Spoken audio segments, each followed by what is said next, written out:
Good morning mga ka-rice mill. Okay, nandito po tayo ngayon sa isang bayan ng Leyte. Ito po ay Pastrana, Leyte. Nagsisiting po tayo ng kanyang makina. Ayan po. Ayan. Medyo malalayo.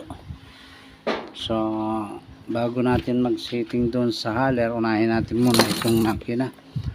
Hindi natin ito trabaho, nilalagay lang natin sa wasto yung kanilang mga trabaho.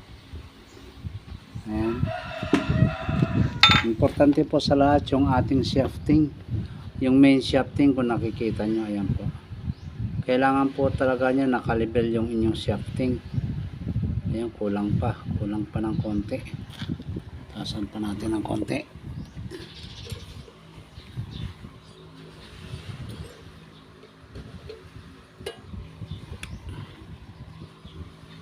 Okay na. Ayan mga ka-rice mill, kita nyo naman. Importante po ito nakalibel lang yung main shafting ng makina. Okay na. Ito po yung ating ginagawa ngayon. Ayan po, ayan, nakabalot, nakatagilid pa, hindi pa nakaano, babatakan pa natin yan ng tangsik. Ayan. Kailangan maging diretso yan, so hanggang doon sa dulo na yun, so may ulo hanggang dito, kailangan siyang diretso, kaya may babatakan pa po natin yan ng tangsik para walang palag. Ito po yung ginagawa natin. Ito na rin po yung kanyang mga elevator. Ayan na. Hindi pa natin nagagawa yung kanyang palay bin kasi sinukatan pa natin ito. Ayan, kita nyo naman yung dati mga posisyon. Yung kanyang base, nagdagdag tayo ng base para maging maluwag. Ayan, at magkakasya yung ating palay bin dito. Dito natin ilalagay yung palay bin. Ayan, medyo sikip po, kaya nilagyan natin ng diskartehan natin. Ito po yung ating masaka. Ayan po yung masaka natin. Okay. Ito po, border 5 din po ito. Ayan po, sa mga nakakakita, kasi ito po yung tama ng design. Ayan, naka-governor type. Tama po ito. Ayan ang governor type nya.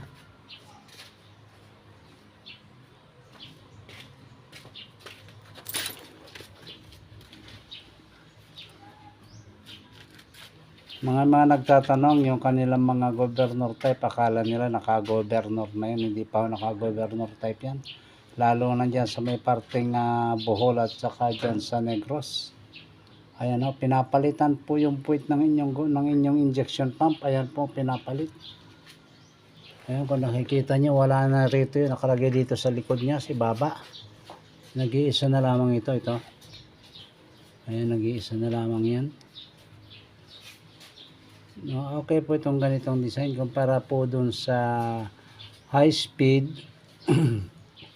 Lalo sa mga border 5 high speed, ginawa lang nilang low speed. Ito po, tama po ito. Okay po mga ka-rice mill, yan po yung pangunahin kong sadya sa inyo. Kinukumbinsi ko kayo na maging ganito ang inyong injection pump. Okay po, at saka yan po pagsisiting. Ayan na, nagsisiting po tayo. Ayan, tagilid pa po yan. Ayan na, kailangan maging diretso po yan. Meron na ho tayo nakaprepare dito na tangsi. Ayan,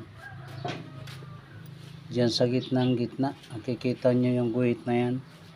Ayan, yan ang pinakasentro nya. Ayan, batakan nyo hanggang doon sa dulo ng shafting para makita ninyo kung diretso na talaga. Okay, yun lamang po ang pangunahing sadya ko sa inyo, lalo na sa aking mga customer na nagkakaroon ng problema sa makina o sa kanila mga installation. Ayan po, yan lang po ang tanging sadya ko sa inyo. Maraming po salamat. Maraming salamat po. Shout out po muli kay Sir Winnie Zipurog ng Talibon. Kay Sir Pasible ng Leyte-Leyte. Palagisi Leyte-Leyte. Kay Sir Alwin Daga po ng Santa Fe Leyte. Ayan po yung may-ari ng ating tinitirahan lupa. Alwin Daga po. At maraming po salamat sir sa inyong mga pagbibigay sa akin. Maraming po salamat din po sa kay Sir Lucilo Misiona, shout out. Diyan po yan sa Sevilla Bohol. Maraming salamat po sa inyong lahat. Hanggang sa muli. At sa mga susunod pa natin mga video, maraming po salamat. Maraming salamat po, lalong-lalo na sa aking mga subscriber. Maraming salamat po.